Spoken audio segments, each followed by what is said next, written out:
All right, so to start this session, I have a story for you. It's story time with Renata. Before I was born, so this is a story that I have heard retold. Before I was born, my grandpa went over to visit my aunt at her house, and she was nowhere to be seen when he got inside, and he was gonna wait in the kitchen. Well, while he was waiting there, he spotted some muffin tins on the windowsill cooling. And he thought, wow, I'll just, help myself while I wait here, and those look mighty tasty. So he popped one in his mouth, and he was in for a shock because he tasted not chocolatey gooiness that you might expect in a brownie or muffin, but instead dirt. He literally ate one of those, expandable coir plugs, expandable peat plugs that you can germinate seeds in. My aunt had set a muffin tin tray there with water in it and popped those plugs into there, and she was waiting on her seeds to germinate. And it was a huge joke on my grandpa without even intending it. And if you knew him, you would know that he deserved what he ate. But this was a roundabout way to say that materials do matter. What you put into your seed starting, your seedlings, you will reap the reward of putting in quality materials. So today the session is going to be all about quality materials. There are really three materials that you need to pay attention to in order to produce quality seedlings. The seed, of course, first and foremost. The media, or the material that you're planting your seeds into. And then third is the trays or the containers that you're starting your seeds in. We are going to start with seed. We're going to talk about seed. I'm going to give you a little bit of a seed backstory here. All right. So I grew up in an agricultural family, and it always drove me nuts when I had friends at school or something that thought that milk and eggs and things just all came from the grocery store. They didn't know anything about the agricultural story of their produce and their food that they were buying at the grocery store. The same thing goes for any horticultural product. So seeds have to be produced somewhere. They have to go through a packing process. They have to go through inventory at a seed company before they even get to the shelves at your garden center or in the seed catalog that comes to your mailbox in December and January.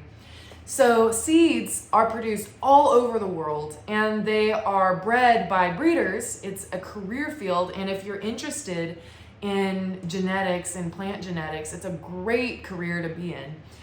But they come from all over the world. Breeders work on them to make sure that seeds have specific traits that are desirable by consumers, by you and by me, and by other greenhouse growers and producers.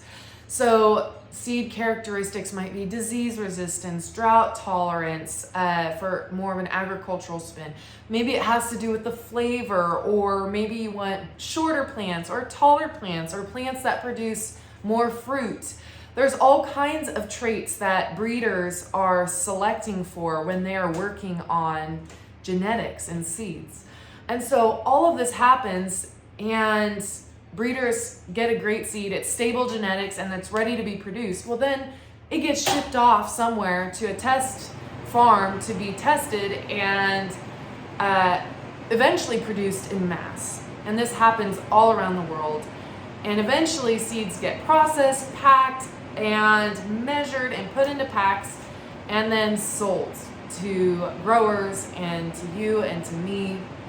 And that's a very broad backstory to where our seeds come from. And if you're interested in learning more, there's all kinds of information out there, and it's a really cool, really intricate process that we don't think about oftentimes.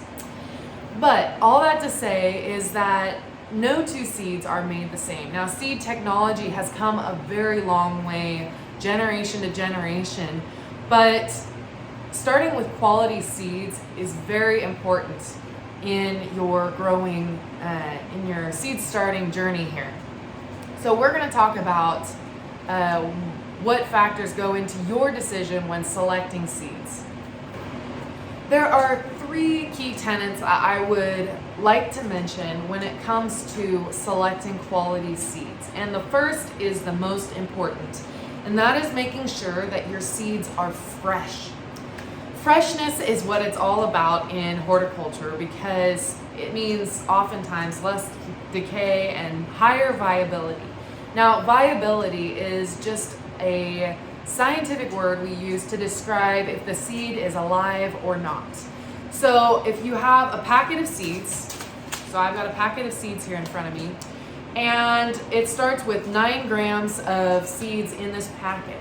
Well, over time, maybe in the first year, 9 grams of this seed is fresh and viable, and that means 100% of this seed, if I plant it all, will germinate. But if I wait a year to plant this, then viability goes down. The viability percentage goes down. So that means that maybe 10% of the seeds won't germinate. They've died because they're no longer fresh, no longer living. Then, let's say I wait 4 years because I've noticed that this pack date on this seed packet is 2020. That's 3 years and probably a year of processing, so the seed's probably 4 years old. So 4 years, that means that the viability is even lower. Now, there's not a hard and true. You don't know for sure what the viability is going to be over time. You just know that without a doubt, it will decrease over time. That is part of the predictability I was talking about at the beginning of this series, is that you know that seed viability will decrease the longer you hold on to the seed, the longer you store the seed. Now, different storage methods of the seed can make it last longer. So if I were to store this at room temp for 4 years, its viability will be maybe at 40%. But if I were to store this in the refrigerator at a cooler temperature, it slows down biology processes in the seed, and maybe it will be at 60%. So storing your seed in the refrigerator over time is a great way to lengthen that viability. Make sure that your seed lasts longer. I hope you're with me so far. So a great thing, the most important thing to look at when you are buying seeds is to make sure that the pack date is packed for your year, because that means that you're starting fresh. Now, if people are selling seeds in a catalog, it will always come to you with a viable rating. It will always come with the pack date for the year that you're growing it in, within a year. But if you're buying at a grocery store or at a garden center, that's something important to check, because if they've held over seeds, then they might be older, and you want to make sure and check that. I always write on my seed packets, if I'm storing them over, I write the date or the year that I bought them in, I purchased them in, especially if there's no pack date actually listed. And that way it helps me to know how long I've been holding on to that seed. Now, most vegetables, specifically tomatoes and peppers and plants that we like to grow in our Kansas gardens, the solanaceous family, those usually last for 4 to 6 years. So you can hold on to tomato varieties for a long time, which is great for the home gardener, because a lot of the time you're going to be buying tomatoes in packs of maybe 30 to 100 in a pack. Then you're not going to want to plant 30 tomato seeds for your own garden. So it's nice to have that idea that you can carry that seed over, store it for next year. The second tenet you want to look at is the traits that are found in your seed variety, in your seed selection. So this is really the nitty-gritty. This is what people mostly focus on when they're selecting their seed to start. So, for example, if you were going to a car dealership to choose a car with your husband, and you had an idea of the traits you wanted in the vehicle, but your husband has a completely different idea. He values maybe the safety features and the functionality of the vehicle, so being able to tow things with it. Maybe he wants a pickup. And then on the flip side, you want good gas mileage and a great Bluetooth speaker because you want to spend some time on the road. Well, sometimes these traits don't work together. They can't be found in the same vehicle. So oftentimes pickups are heavier and they don't get as great a gas mileage as maybe a compact car would, and you want to spend more time on the road. So maybe you want one of each, and maybe you can't afford that right now. Maybe you don't have the space for that in your garage, but you can see that you have a value for different traits in a vehicle. The same goes when you're selecting seeds. I'm going to use tomatoes as an example because they are an easy example. So there's often the battle in the tomato world of heirloom versus hybrid. Now, hybrids are those tomatoes that you see with all those letters after them, the VFFNA or whatever trails on after them. And a lot of times people say the more letters, the better. Well, that means there's a lot more breeding that goes into it, but those letters mean that tomato hybrid, it's been crossed over time with different genomes for disease resistance. So those letters stand for different diseases that tomato hybrid is resistant to. So verticillium wilt and mosaic virus and different things that tomato variety is resistant to. Now, on the flip side, several people are more interested in heirloom varieties because of their flavor. And it is true. Sometimes the more breeding that occurs, the more crossing, sometimes you lose the flavor component that came with original natural occurring mutations. So heirloom varieties like San Marzanos are classic, and they're still used widely in the tomato production industry because of their flavor. So what do I like to do? I like to select several varieties with different features. So I'll put San Marzanos in my garden so that I've got a great canning tomato, a great sauce tomato. But then I'll select a Phoenix hybrid because Phoenix tomatoes are really excellent at producing large 8 to 10 ounce fruit. They're really pretty skin, they're crack resistant, they're heat resistant, they're drought tolerant, and they're gonna set on more fruit over time. So you've got a nice slicer, you've got a good sauce tomato with flavor. It's a win-win situation. The point of this whole story is that you wanna select so that you've got a palette of what you want in the garden. And you need to look at the traits in the seed catalog before selecting it. And it's hard to know where to start, but I find starting is the most important thing. And that's what this whole series is about starting your own garden. And horticulture is all about experimentation. So get experimenting. The third and last tenet that I wanted to discuss is the amount of seeds per package. Now, this may seem like not something that's important, especially to the home gardener, because you're not planting a ton of seeds. You're not planting thousands of seeds like a producer, like I am.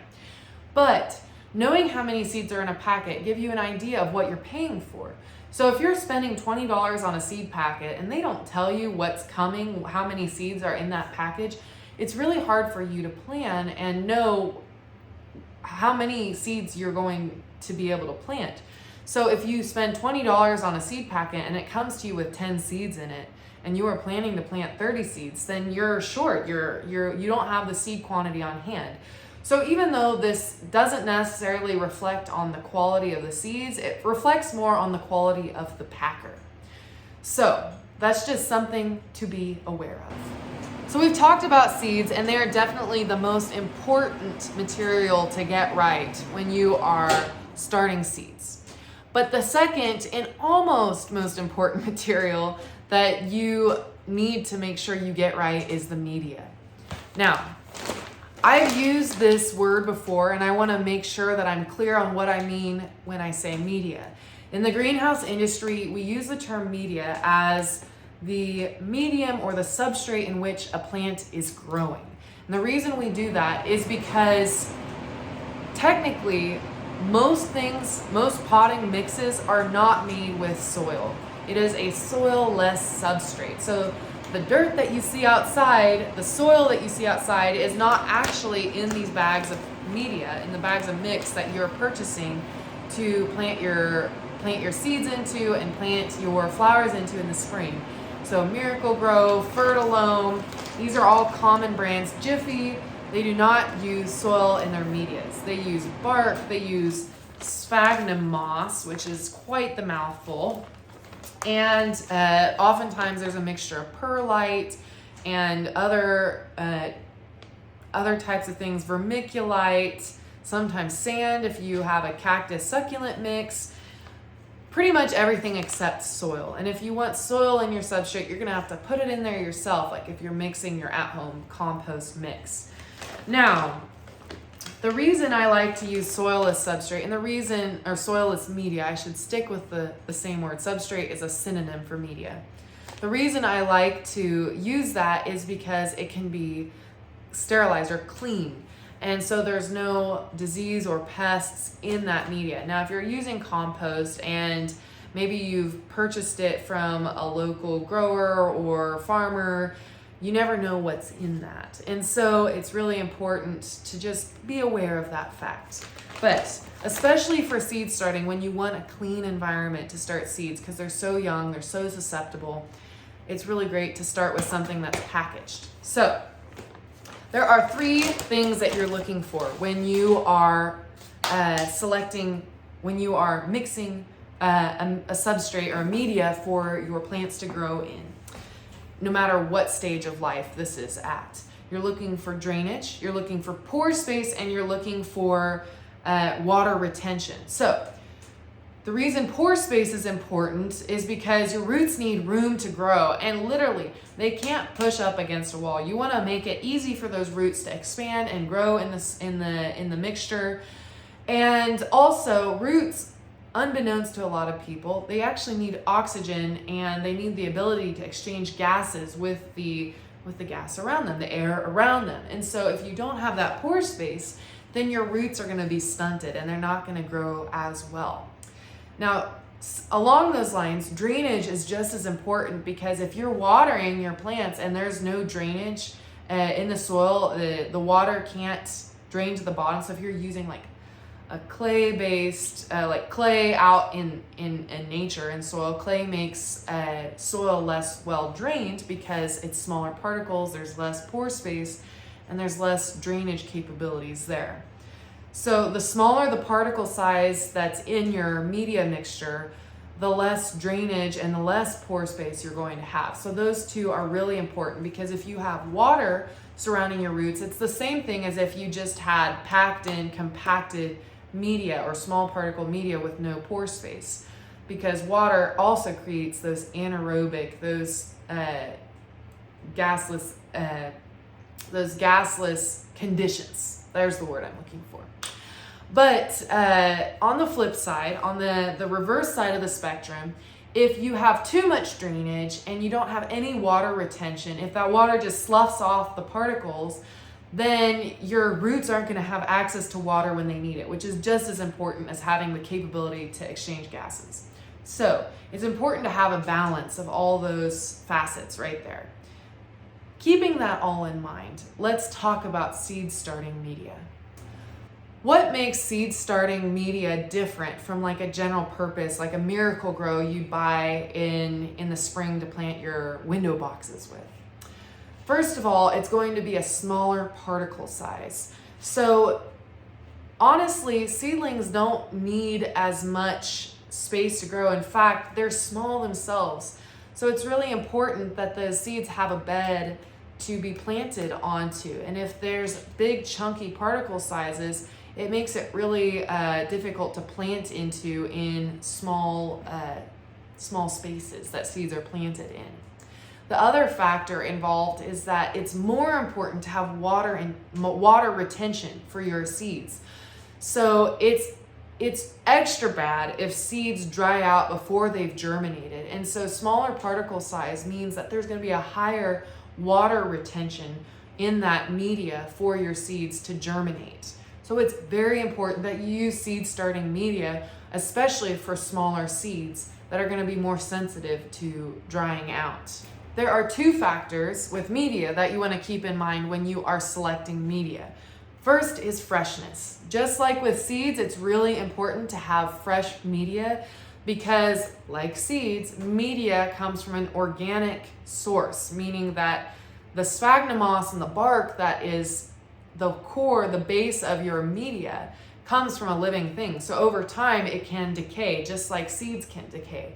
So the fresher you get it, the higher quality it's going to be, and the less likely you're going to have to deal with pests and disease. How do you source fresh media? Well, it's all about where you go. So if you are purchasing seed starting media from a garden center where you know it's local and people are buying buying specifically, they're going there to buy seed starting media or general purpose media, you know that they're having a higher turnover rate and they're ordering more in more frequently, and it's going to be fresher. The other thing you want to keep in mind is this is not the kind of thing you really want to store over time. Media is really important that you get fresh every year if at all possible. So don't buy it in bulk and store it, because if you store it and it's in a warm environment and it's moist, then you're going to have all kinds of pests and disease issues that can build up. So always buy it fresh if at all possible. The second factor you want to look at is moisture retention that's already in the media itself. So you're going to want to feel and see, does it feel moist? Does it feel like there's some moisture in it already? Or does it feel bone dry? Like you could blow on it and it would go in a cloud all around you. Oftentimes that's a sign that it's old or you've left a bag open or something. It's easily remedied. You can use your mist bottle and spray in there and mix it in and get some moisture going in there. But sphagnum moss and soilless medias are often what we call hydrophobic, which means that over time, if they get really dried out, they like to slough off water. The water doesn't adhere into the particles. So it's important to get that media retaining moisture again by misting in there and mixing in some water and making sure that your media is nice and moist before you start planting into it. Because then when seeds are in there, it's really important that it's retaining water. So the two things that you need to keep in mind when selecting quality media: first of all, it needs to be fresh. Second of all, it needs to have some moisture in it already. The second one you can remedy pretty well. The first one, not so much. So always start with fresh media. One last thing I want to mention before heading on to the third material is coir plugs or jiffy plugs or the sphagnum plugs. So a plug in the industry is basically the individual unit cell that a seed is grown in. And there are these pill-like plugs that you can purchase in like seed starting kits, or you can just purchase them outright. And they've got a little netting around them perhaps, and it holds them together, and then when water touches them they expand, and you can poke your little seed down into that plug and it germinates in there, and there you have your little seedling in its plug.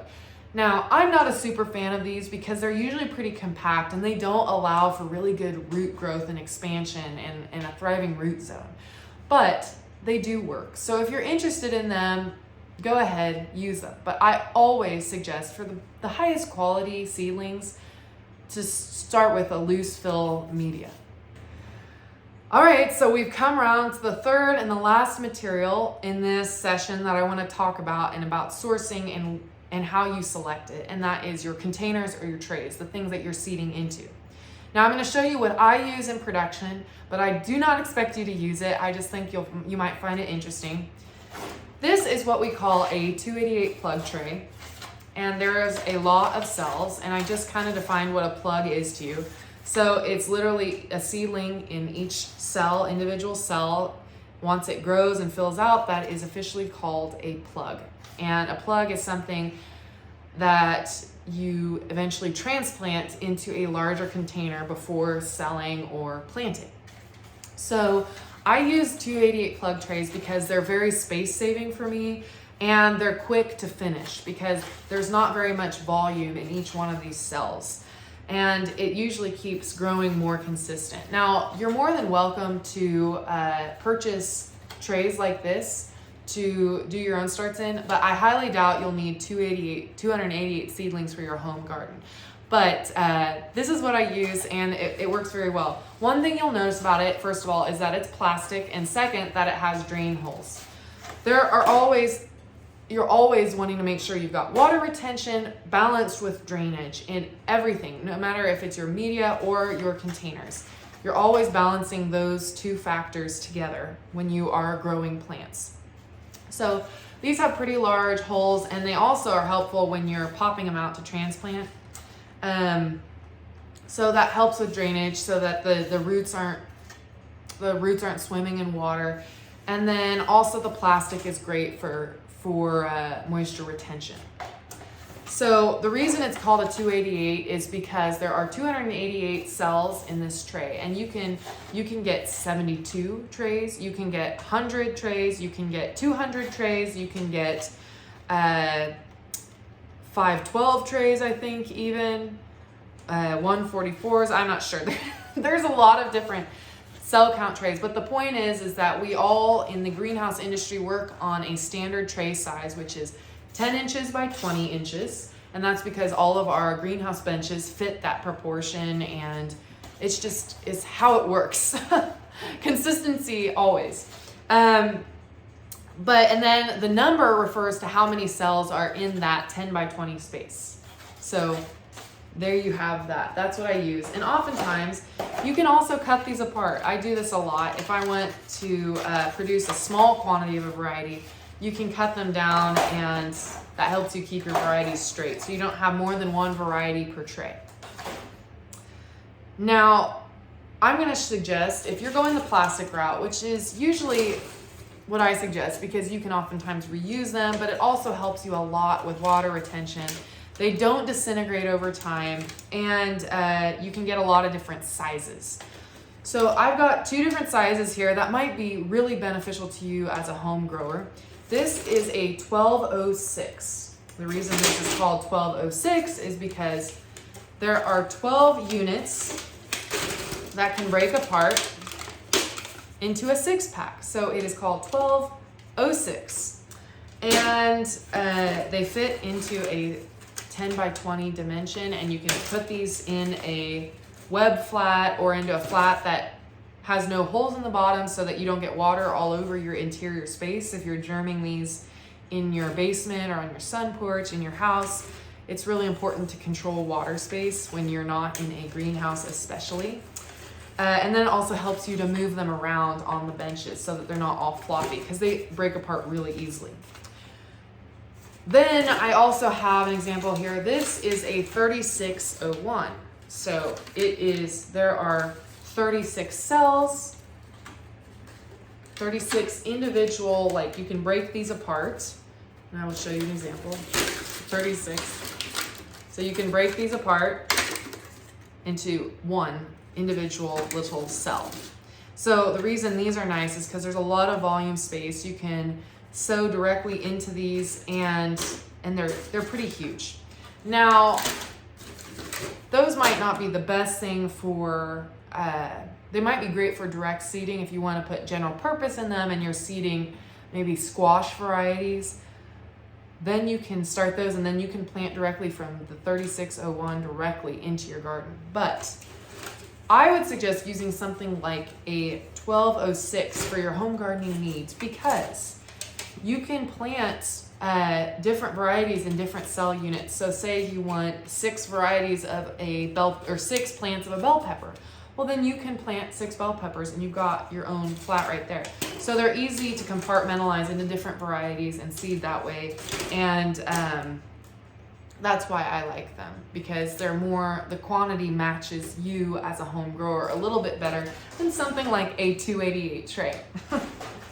I hope that all made sense. So that's plastics. Now, there are other options as well that are biodegradable. I'm sure you've seen probably different videos on Facebook or Pinterest where you can use toilet paper rolls or paper towel rolls to seed into Dixie cups.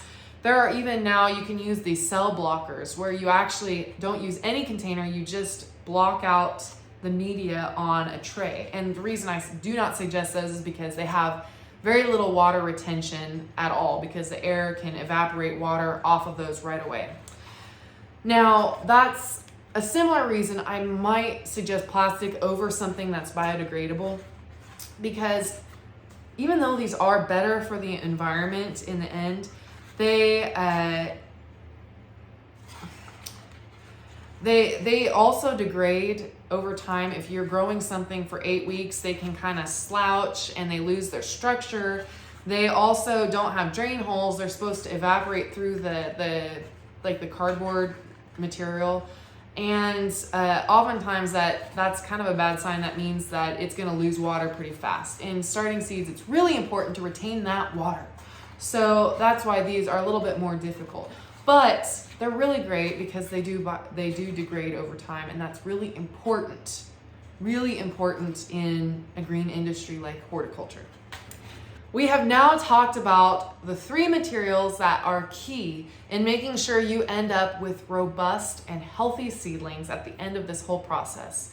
We've talked about the seeds themselves. We've talked about the media or the substrate in which they're going to grow, and we've talked about the containers and how they can accommodate you as a grower and your desires there. So you can see how important it is to start with quality materials in order to have quality seedlings. I have included a list of my top suppliers in the downloadable resource guide for you to take a look at. Now, you might recognize some of these suppliers, but I have included them because I know they are a tried and true. They produce quality materials and you are safe in purchasing from them. You're welcome to use it. You can go out on a limb and experiment for yourself, because you know I am all about encouraging you to experiment and gain that experience for yourself. Tune in to the next session to learn all about climate control.